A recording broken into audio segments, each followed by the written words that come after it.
So Chris Bosh is a different cat. That's probably the sentence I heard most about Chris when covering him throughout his NBA career. And it was always said in a complimentary tone. Everyone around the NBA liked Chris wherever he went. But also it was said with a little bit of a head shake or a shoulder shrug because a lot of those folks couldn't exactly figure Chris out. What do you make of a guy who looks like a giant but talks like a college professor? Who plays the game better than 99% of the humans on Earth who have ever picked up a basketball, but also knows how to computer code, play the guitar, brew his own beer? Who was empathetic enough to always be the first guy to notice when a teammate was having a hard time, but also goofy enough to, well, my God, we could run a million clips of Chris being goofy. To me, the Harlem Shake performance, really, oh, yep, there you go. Always gonna be one of my favorites. Tremendous. And then there's the video bombing. Here's just a small sample. You guys had a mentality approaching these 3 games. I think we did good. I think we did real good. Just a little bit of a breather. Yeah, I didn't. You know, they both protected my mask. I mean, the wheelbarrow was way, that was, okay. Early in his career, remember when Bosh was worried that he was playing for a Toronto team that wasn't on American TV that often and he thought it would hurt his All-Star chances? Again, just a little goofy, he decided to fix that on YouTube, becoming the pioneer of the All-Star campaign.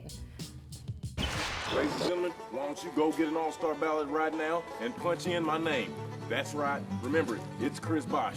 Best thing about it is, you think it's $20? No, sir. You think it's $10? No, ma'am. Even 5? It is free.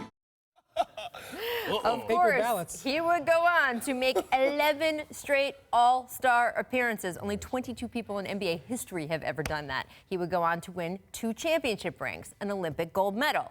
I was in the Lakers locker room last night chatting with LeBron James about Bosh, and LeBron noted that when they played together on Team USA at those Beijing Olympics, most of the guys would play cards or listen to music in their downtime. Bosh, LeBron said, would kill time by using a Rosetta Stone computer program to learn Spanish. So it wasn't a surprise that when Bosh had his number retired in Miami last night, it was, well, a little different than your standard ceremony.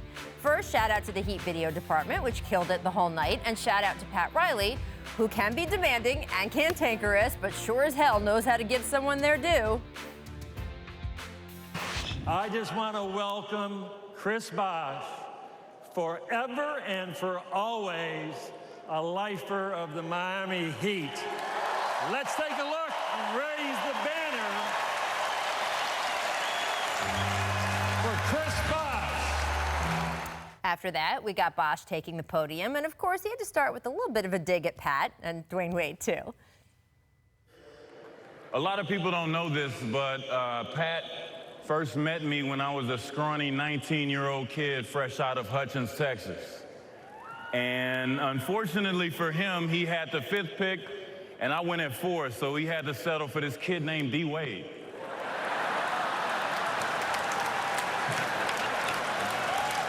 And D, I gotta tell you, man, you know, sorry about beating you to this jersey retirement thing. I had to beat you at something, dude. I'm gonna just keep it serious.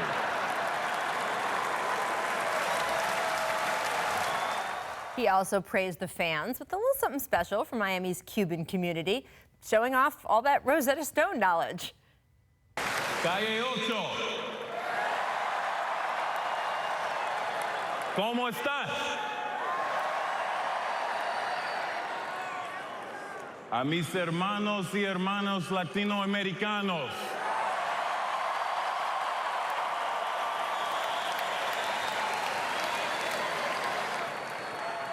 Siempre tendrás un lugar especial en mi corazón.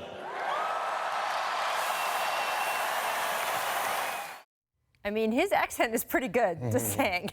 And then, of course, he acknowledged his greatest moment in a Heat uniform, grabbing that rebound in the 2013 finals, kicking the ball out to Ray Allen for the most famous shot in Heat, and certainly one of the most famous in NBA Finals history. You guys remember Game 6?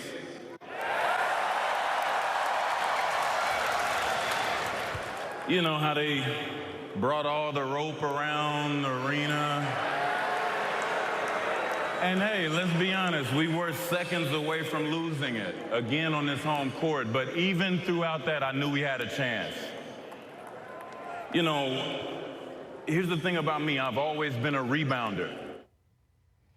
Chris is right. He is a rebounder in every sense of the word. When the Big Three came together in Miami, he went from being the Raptors' #1 star to being dubbed a third wheel. It was he who had to change his game the most, he who had to listen to the talk radio cabal, take shots at everything from his play to his manhood.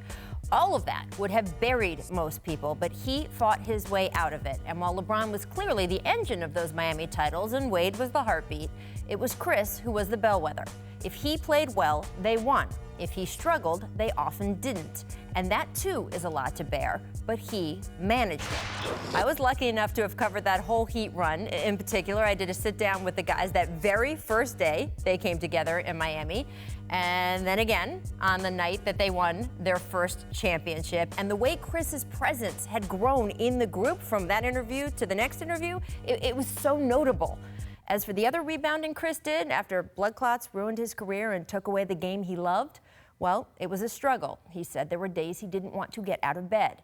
But there he was on the court last night, healthy and happy, and yes, screaming. Here was his walk-off. Just one more time. What I'm gonna do is scream at you, and I want you to scream right back at me one more time just to give some old memories. Is that cool? Come on! Come on! Come on!